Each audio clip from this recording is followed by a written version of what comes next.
Kami mohon perhatiannya kepada Bapak Presiden Jokowi. Sebaiknya kalian mengundurkan diri saja, karena tidak becus melayani kami. Karena kan kami adalah pembayar pajak yang menggaji kalian. Pemerintahan Jokowi ini paling amburadul dalam sisi ketatanegaraan, ketata pemerintahan, administratur negaranya buruk sekali, manajemennya buruk sekali. Negara kita sedang tidak berdaulat di bawah pemerintahan Pak Jokowi. Presiden Jokowi juga tidak berdaulat di dalam posisinya. Ada demo mahasiswa, bahkan saya lihat sudah ada korban. Hancur-hancuran negara ini. Allahu Akbar. Ini pertanda buruk. Kita doakan saja supaya Pak Jokowi ini segera menyerah dan mengundurkan dirilah. Dengarlah suara kami, suara rakyat Indonesia, suara masyarakat Indonesia, suara mahasiswa. Sebagai kontrol sosial, sebagai agen of change, betul kawan-kawan.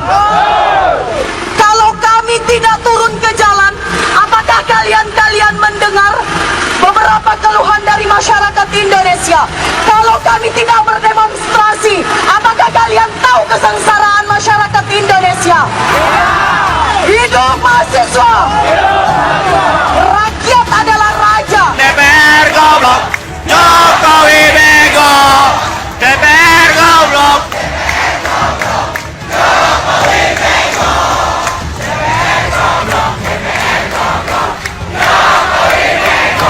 Itu sudah agak marah, silakan maki pemimpinnya. Dan tidak boleh ada pasal yang menyebabkan orang itu didelik ya karena memaki pemimpinnya akibat marahan dari masyarakat. Menurut saya tidak ada masalah, silakan. Karena itu saya ingin menjawab tuduhan orang seolah-olah di dalam undang-undang DPR itu ada pasal yang bisa mendelik masyarakat kalau mengkritik DPR. Itu tidak ada, itu bohong itu.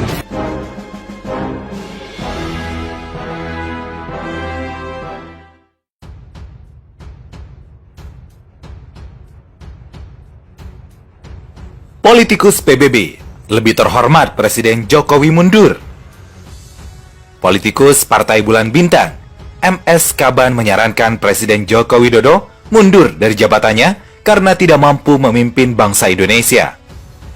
Bilang kepada Pak Jokowi, sudahlah Pak, sudah berantai-rantai kehidupan masyarakat kita ini, Masya Allah. Dari kemarin bulan Ramadan dihiasi dengan pertikaian, pembunuhan, bahkan kematian. Dari sebelum pilpres sampai sekarang, ini tanda-tandanya lebih mulia kalau Bapak Joko Widodo mengundurkan diri jadi presiden. Entah siapa penggantinya. Paling bagus juga kalau Pak Maruf bisa duduk sebagai presiden. Yang kita tidak terima kemarin kan beliau wakil. Jadi ada apa ini? Persoalannya adalah kritikan para da'i, kritikan para mubalik. Allah Subhanahu wa ta'ala sudah mengatakan bahwa orang zalim temannya zalim. Wa gazalika nuwali ba'da zalimin ba'da bimakanu yaksibun. Kata Allah, sesungguhnya kami jadikan orang zalim berteman dengan orang zalim ba'dam bimakanu yaksibun, supaya mereka melakukan apa yang mereka pikirkan. Jadi orang zalim itu mereka bersepakat, mereka sama-sama berteman, cocok mereka, dan melakukan apa yang mereka kehendaki. Cara paling terhormat kalau presiden nggak mau di-impeach pada masa jabatannya cukup mengatakan, dengan ini saya nyatakan berhenti sebagai Presiden RI, kata MS Kaban di akun Twitternya @HMSKaban.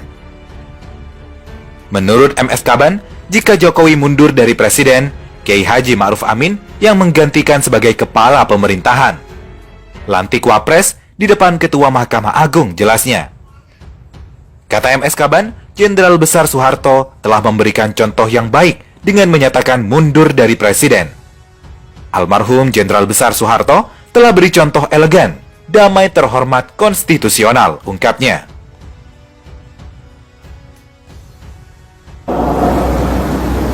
Hancur-hancuran negara ini. Allahu Akbar. Ini pertanda buruk. Kita doakan saja supaya Pak Jokowi ini segera menyerah dan mengundurkan dirilah. Kita harus berdoa, minta kepada Allah, bilang kepada Pak Jokowi, sudahlah Pak, sudah berantai-rantai kehidupan masyarakat kita ini, Masya Allah. Dari kemarin bulan Ramadan dihiasi dengan pertikaian, pembunuhan, bahkan kematian. Dari sebelum pilpres sampai sekarang. Ini tanda-tandanya lebih mulia kalau Bapak Joko Widodo mengundurkan diri jadi presiden. Entah siapa penggantinya. Paling bagus juga kalau Pak Maruf bisa duduk sebagai presiden. Yang kita tidak terima kemarin kan beliau wakil. Jadi ada apa ini? Persoalannya adalah kritikan para da'i, kritikan para mubalik. Allah Subhanahu wa ta'ala sudah mengatakan bahwa orang zalim temannya zalim.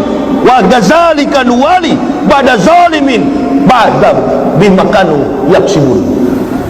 Kata Allah, sesungguhnya kami jadikan orang zalim berteman dengan orang zalim ba'dam bima kanu yaksibun, supaya mereka melakukan apa yang mereka pikirkan.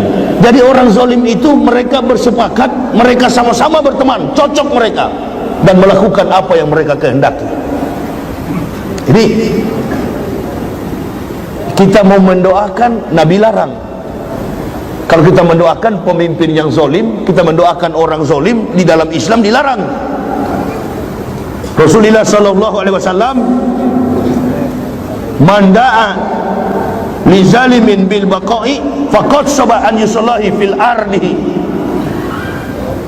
Barang siapa mendoakan orang zalim umur panjang, maka sama saja mereka mendurhakai Allah di muka bumi ini.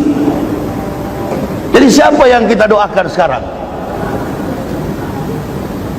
Ada yang bilang Irian kaya, Kalimantan kaya, Sumatera kaya, Aceh kaya, Riau kaya, Sulawesi kaya. Bukan Indonesia yang kaya. Yang kaya adalah orang Islam. Ini yang sekarang ini terzolimi, mayoritas.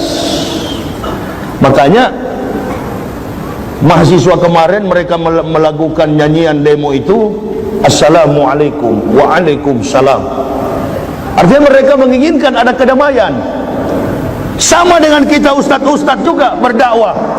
Yang kita inginkan adalah kedamaian. Negara Indonesia ini menjadi negara yang baldatun toibatun warabbun ghafur. Itu bukan anti Pancasila.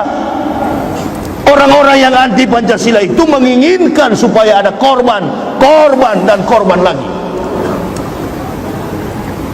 Kalau kami sebagai pendakwah ini jujur di hadapan Allah, yang dicap kemarin radikal, ustadz yang anti Pancasila, yang anti NKRI, justru kamilah yang berkeliling Indonesia untuk memberikan kontribusi bagi kebangkitan negara dan terutama Islam di masa datang.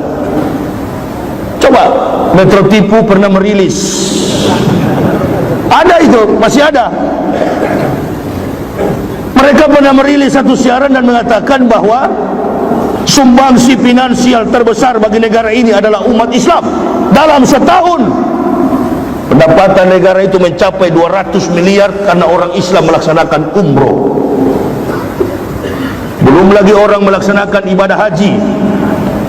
Pendapatan negara itu sampai mencapai triliunan. Tidak diimplementasikan sebagaimana membentuk kehidupan masyarakat Indonesia yang sempurna sebagai warga yang taat kepada Pancasila. Memang dijadikan landasan sebagai falsafah negara yang kemudian dipraktikkan dalam kehidupan keseharian kita, yang berbeda-beda kultur, berbeda-beda bahasa, adat istiadat, bahkan agama. Hadirnya Pancasila sebagai perekat ini dijadikan alat politik. Ini persoalan. Kalau sudah mati di tengah jalan, wafat, bahkan ada petugas juga yang dilempar batu, ada saya terima WA. Kasihan melihat siapa yang bermain ini. Kalau bukan para provokator yang tidak menginginkan Indonesia ini aman dan adil. Dia tidak adil, orang kafir itu tidak adil. Nah, dibutuhkan pemimpin yang adil. Biadlil umaro, pemerintah yang adil. Yang ketiga bisa qawatil akhniyah, kedermawanan orang-orang kaya. Yang keempat, bidakwatil fuqara'i, doa orang-orang miskin.